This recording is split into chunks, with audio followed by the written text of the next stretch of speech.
Hey guys, so today I want to start off a three-part series, if you will, on what working at the hospitals taught me and the importance of my business and what I'm doing with the financial services.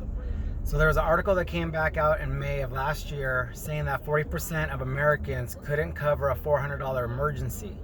Whether they had to borrow it, put on a credit card, they just didn't have the funds for it. So without giving out personal information on anybody, which I don't have anyways, but I was in earshot the other day of a patient who was being released from the hospital. And before they were released, personnel came in and introduced themselves, and the patient started going on about medicines or medication. The lady says, "Oh, I'm sorry, I'm not your nurse. I'm here with billing." And so they said, "We just need to get this squared away before we give you the release forms or the discharge papers." And so she says, "It costs you X amount of dollars per night. You've been here 3 nights." So it came out to like 800 and something, about 900 bucks for his 3-day stay. And she says, "How would you like to pay that?" Now, what do we all say? You know, his wife or whoever the woman was that was in the patient room with him says, "Oh, can you bill us?" And she says, "Unfortunately, I can't. I can't. That's not our policy.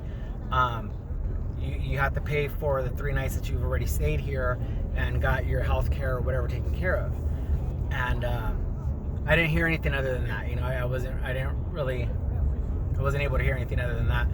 But it just showed me that, how many Americans, if there's an emergency, aren't able to cover it. They don't have an emergency fund set up.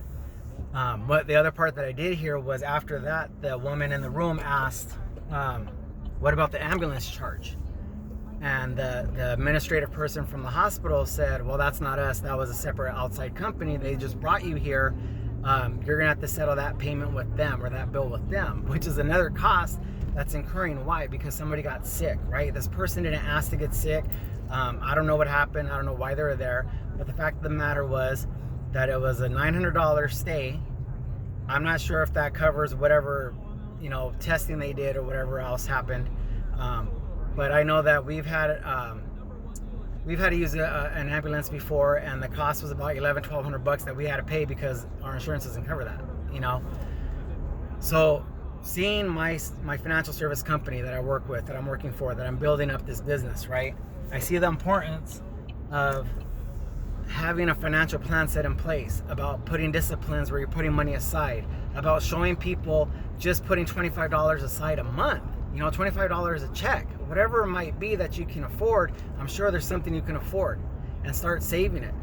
Get at least $1,000 emergency fund squared away first, and that'll help you out.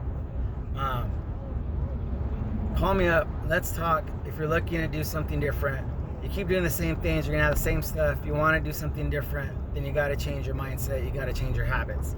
Let me show you how. All right, guys. Tomorrow I'm gonna do part 2.